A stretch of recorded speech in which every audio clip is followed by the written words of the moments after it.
சொல்கிறேன். உலகம் ஏன் மன்னம் ஒரு புறாவுக்காக தனதுடைய தந்த சிபி மன்னன் ஆணை பற்றி அறிவாயா? பசுவின் கண்ட தேக்கால ஏற்றிக் கொண்ட தன் ஆணையம் அதே தேக்கால் இட்டுக் கொண்ட மன்னனை சோழ ஆணை பற்றி அறிவாயா? பெண்ணை போதும் நிறுத்தி நான் கேட்ட வினாவுக்கு இன்னும் நீ விடை கூறவில்லை. அதை விட்டுவிட்டு நீ வேறு எதையோ கூறிக்கொண்டிருக்கிறாய்.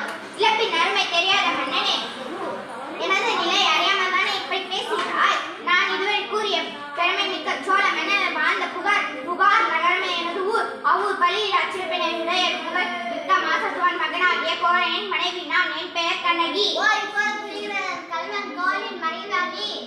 போதும் மன்னா, என் கணவனை எதிர்வதற்கு உனக்கு என்ன தகுதி இருக்கிறது? ஊழ்வினை பயனால் உனது ஊருக்கு வந்து என் காய்ச்சலை விற்க வந்த கணவனை அநியாயமாக கொண்டு விட்டாயே.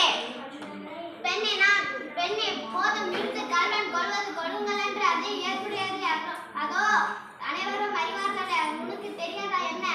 அறநெறி தவறிய மன்னனை தவறிழைத்தவர்கள் தண்டித்த அறம் என்பதை நானும் அறிவேன்.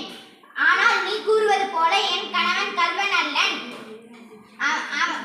அவனிடம் இருந்த கால் சிலம்பு அரசர்க்குரிய சிலம்பன்று. அச்சிலம்பு என்னுடையது. அந்த கால் சிலம்பு பரல் மாணிக்க